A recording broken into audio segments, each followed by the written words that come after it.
பிரியமான கர்த்தருடைய பிள்ளைகளை இப்பொழுது மஞ்சள் இந்த ப்ரோக்ராமின் மூலமாக உங்களை சந்திப்பதில் நான் பெருமகிழ்ச்சி அடைகிறேன். இன்றைக்கும் கூட நாம் இதெல்லாம் நல்லதான காரியங்கள் என்பதை குறித்து நாம் தியானித்து ஜெபிக்க இருக்கிறோம்.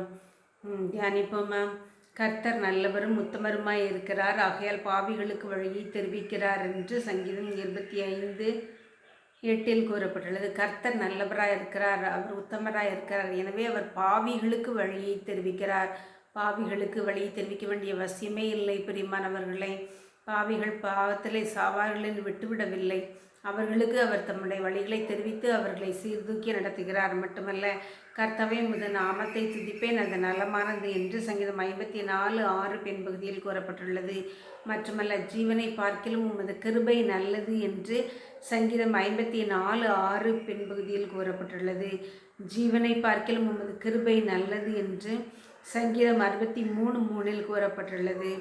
மட்டுமல்ல பிரியமானவர்களை, எனக்கு என் தேவனை அண்டிக் கொண்டிருப்பதே நலம் என்று சங்கீதக்காரன் 73 சங்கீதம் 28 கூறுகிறான்.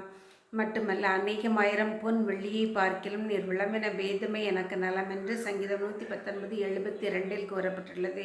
பிரியமான கர்த்தருடைய பிள்ளைகளை, அவருடைய கிருபை நல்லது. நாம் தேவனை அண்டிக் கொண்டிருப்பதே நமக்கு நலமான காரியமாகும். அநேகமாயிரம் பொன் வெள்ளியை பார்க்கலாம் அவர் விளம்பின வேதமே நமக்கு நலம் என்று சங்கீதம் 119:72 கூறப்பட்டுள்ளது. நம் ஜெபிப்போமா? இந்த இத்தகையான நல்ல காரியங்களையும் நல்லவைகளையும் நல்லவரையும் நாம் சுதந்திரித்து கொள்ள நாம் ஜெபிப்போம். அன்புள்ள பரமபிதாவாகிய கர்த்தாவே, இந்த வேளையிலும் இந்த சுமத்திற்கு வர கொடுத்த தயவுக்காக நன்றியோடும் துதிக்கிறோம், ஸ்தோத்திரிக்கிறோம் தகப்பனே. அப்பா பிதாவே, உம்முடைய நாமத்தை மகிமைப்படுத்தும் சுவாமி. நாங்கள் உண்மை அண்டி கொண்டிருப்பது எங்களுக்கு நல்லது சுவாமி. இந்த கிருபை எங்களுக்கு நல்லது சுவாமி. கர்த்தர் நீர் நல்லவராகவே இருக்கிறீர் சுவாமி. அப்பா, பாவிகளுக்கு நீர் நல்ல உம்முடைய வழிகளை தெரிவிக்கிற நல்லவராகவே இருக்கிறீர் சுவாமி. உம்முடைய நாமத்தை மகிமைப்படுத்துங்க. தொடர்ந்து எங்களை ஆளுகை செய்யுங்க. எங்களை தொடர்ந்து வழி நடத்துங்க. மீட்பர் இயேசுவின் நாமத்தில் ஜெபிக்கிறேன் நல்ல பிதாவே, ஆமென்.